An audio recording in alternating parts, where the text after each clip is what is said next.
Okay, let's go. So we're going to learn something about this week's Torah portion.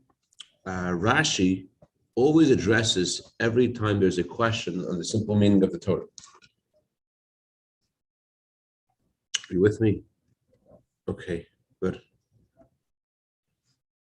Whenever Rashi doesn't address a question that arises in the simple meaning of the Torah, that's because Rashi is relying on something that he mentioned earlier on, or Rashi is of the opinion that this isn't a question according to the simple meaning of Torah.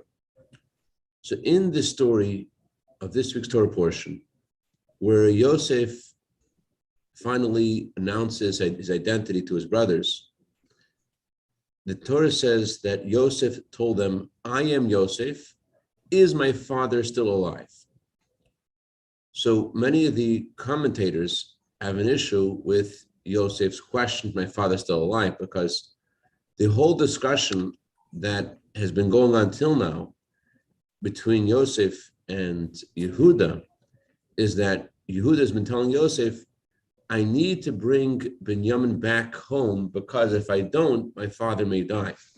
So clearly, Yaakov is alive, and that's why Yehuda wants to bring Binyamin home, because he's afraid that if he sees that Binyamin is not with him, then Yaakov may die from seeing that, from that shock. So that's what brought Yosef to finally announce to his brothers and say, I am Yosef. He was touched by Yehuda's words, and that's what made him finally announce that that I am Yosef.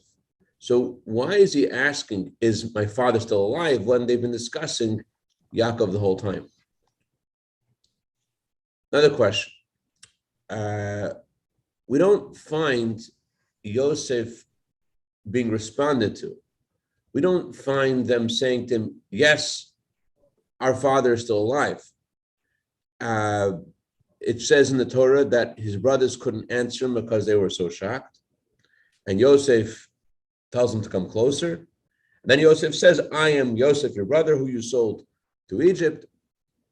And then he continues on and says, "Now go to my father and tell him."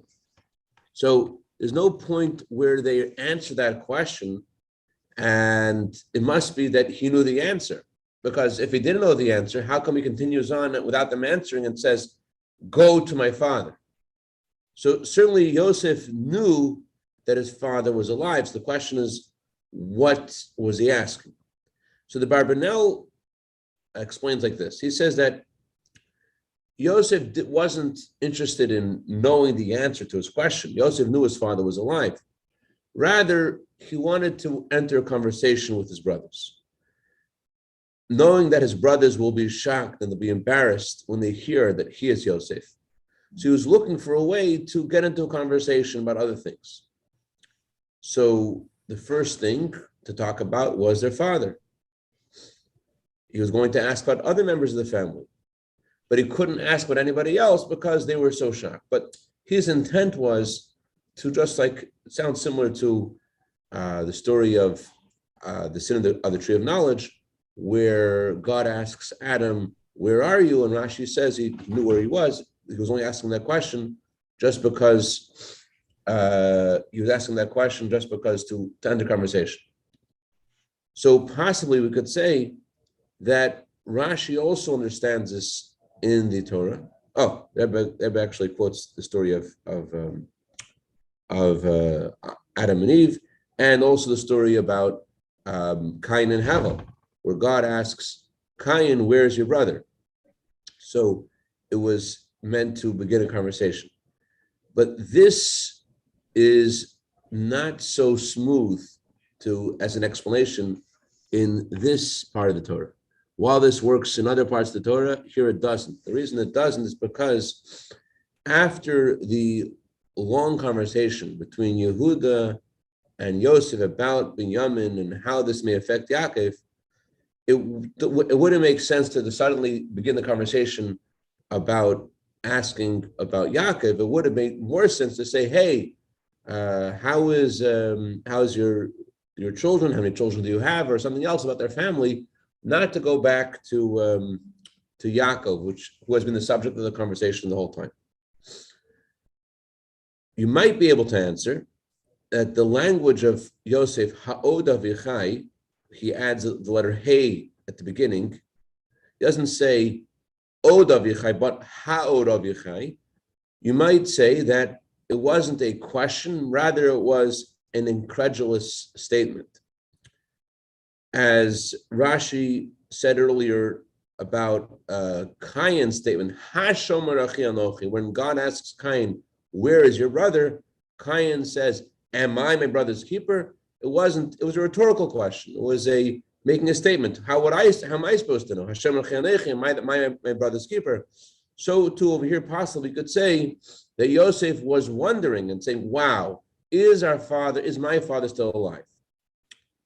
Difference is that in the example of Cain and most other places,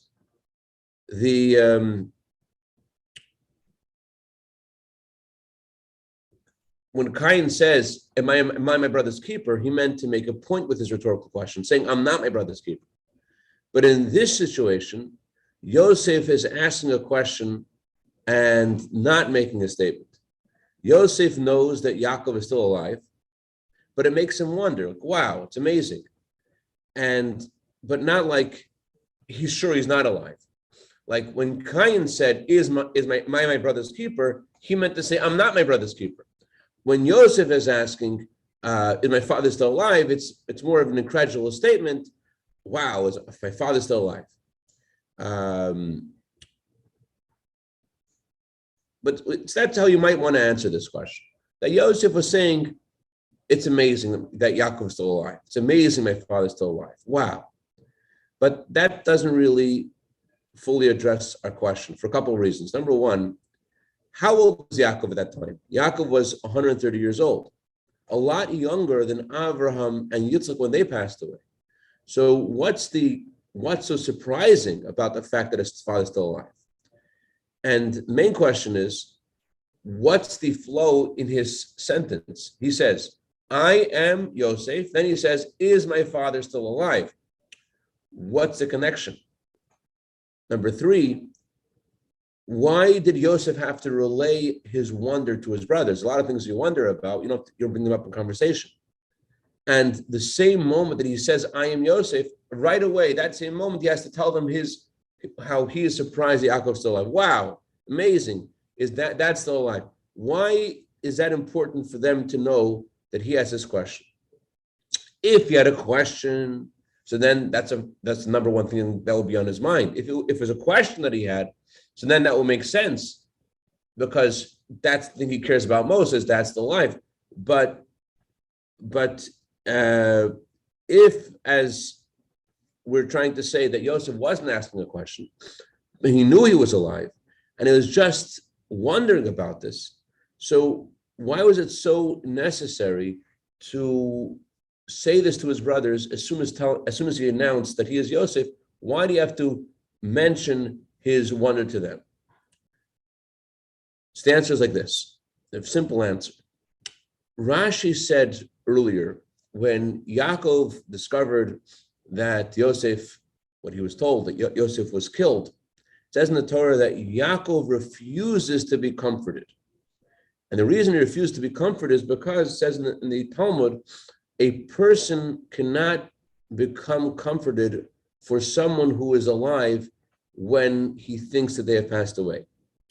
God made built into creation that a person can recover from the loss of someone. God built into the human heart this power of grieving and getting over it. But that only works when the person that you are mourning for has actually died. When the person you're mourning for is still alive, there is no such mechanism. And that's why Yaakov's grief kept on going on and on. He didn't forget about Yosef. His grief was intense.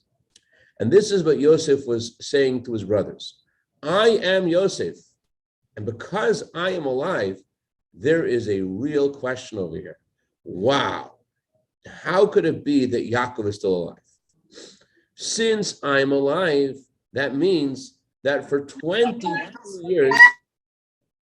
years, Yaakov has been feeling this intense feeling of grief. And not just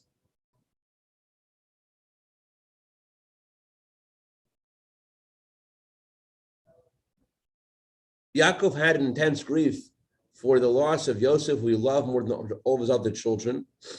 And so he had such an intense grief, something that's not normal. And so it's a real wonder, since his grief is going on and on, it's never stopping. So it's a wonder that he's able to survive with his grief all this time. So that's what Yosef was telling his brothers, if I am alive, and therefore Yaakov's grief hasn't diminished one iota, because God's decree that a person forgets about someone who has passed away doesn't apply here, because I'm still here. So therefore, it's really crazy. It's shocking that he's able to stay alive with such an intense feeling of grief. And that explains why Yosef continues on and says to them, go quickly and bring Dad back here. The reason he said to go quickly is because Yaakov had a lot of grief. The grief has to end. He's in intense pain. It's a wonder he's still alive. Not only is it important to let Yaakov know the good news that Yosef is still alive, and so we'll stop mourning for him, but he told them Yaakov's life is in danger. After such a terrible feeling of grief, even after he gets the good news, it's so important that he sees Yosef for him to survive. So that's what Yosef said to his brothers. I am Yosef, is my father still alive? Because I am alive, because I'm here, it's incredible that he's still alive. And therefore, I have something to tell you that's important. You should know right away. You've got to bring him immediately, because even after he hears that I'm alive, it's not going to suffice, considering the incredible grief he has all this time. His life is in danger, and he has to immediately see me to stay alive. So now we can understand also. You hear the answer, Dr. Bressman? You hear the answer, Zev? The question we asked was, why does he immediately ask, is my father still alive? And the answer we're giving is very simple. He's asking, why is my father still alive? Because I'm alive. Because I'm alive, how could he still be alive? And therefore, we should go quickly.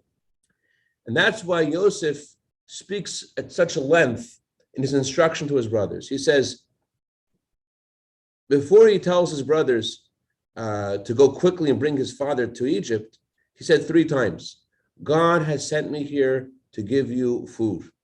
God has sent me here. You have not sent me. God has sent me. He repeats this 3 times over, because every moment that Yaakov does not see Yosef, there's a danger of his life is in danger. So therefore, the question is,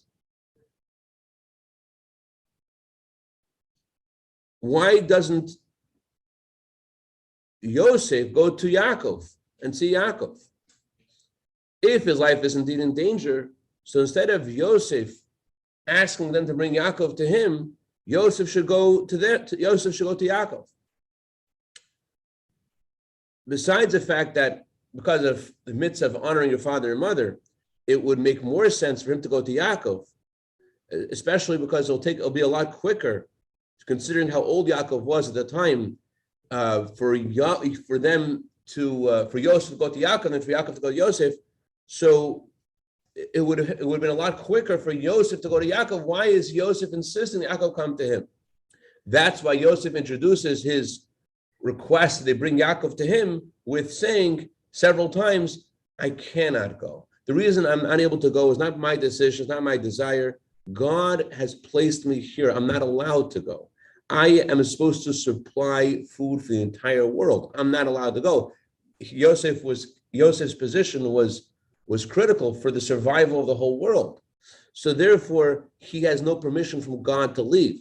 So yes, indeed, that would be better for the sake of Yaakov, and for the honor of Yaakov, but he can't. That's why he told them, please, you guys bring Yaakov here.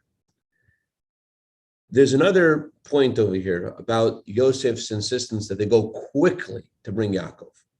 What's the reason that Yaakov couldn't see Yosef for 22 years? So Rashi said that because Yaakov didn't honor his parents for 22 years, therefore Yaakov couldn't see Yosef for 22 years. Because Yaakov didn't visit his parents for 22 years, so therefore he was punished, and he wasn't able to see Yosef either for 22 years. So since the time of the punishment has now ended, once it's over, it has to be over. As it says in the Talmud, God does not delay salvation even for the blink of an eye. So therefore, Yosef is saying to them, go quickly and go up to my father. He doesn't say our father, he says my father. Besides the fact that Yosef's absence was a source of Yaakov's pain, and therefore he mentions himself, he's my father, and this is critical that he sees me because I'm his son, it's hurting him. Yosef was also telling them the reason why you should go quickly is because Yosef is now able to see Yaakov, because the 22 years that Yaakov didn't see Yosef was a punishment for him not honoring his parents, and now the 22 years are over, and now Yosef is able to fulfill the mitzvah of honoring his father. So here is a powerful message that we have from this whole story for ourselves. Sometimes you need to use, in education, you need to use discipline. But just like in the story of Yaakov and Yosef, once the time that God's discipline has finished, immediately God says, and Yosef said in the name, to fulfill the will of Hashem, to end the time of discipline, to end the time of pain, it has to be over immediately. So too, you shouldn't administer more discipline than necessary. It could be parents, that they feel an affront, or whatever the word is, from their children's behavior, and therefore they do something because their child deserved it. But you can't give more than what is necessary. You go do more than what is necessary. By the way, Zev, until 2 years old, there's no such thing as discipline. 3 years old, no, it doesn't exist. It's all just pure love. Okay. Anyways, so discipline for us. Exactly. So the moment you're able to let go of the discipline, you have to immediately use the chesed. At a moment before, it was critical to use discipline if that's what was needed.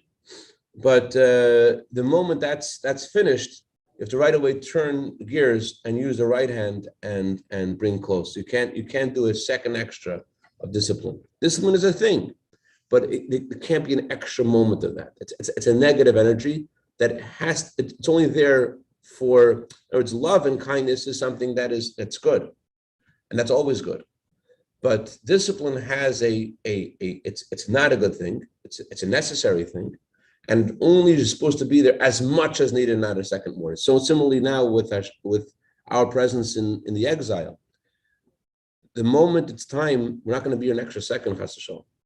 Not a blink of an eye extra. The Eibusher sees that the time of the Golus is over, and within a moment we'll be in Yerushalayim with Mashiach Tzidkenu.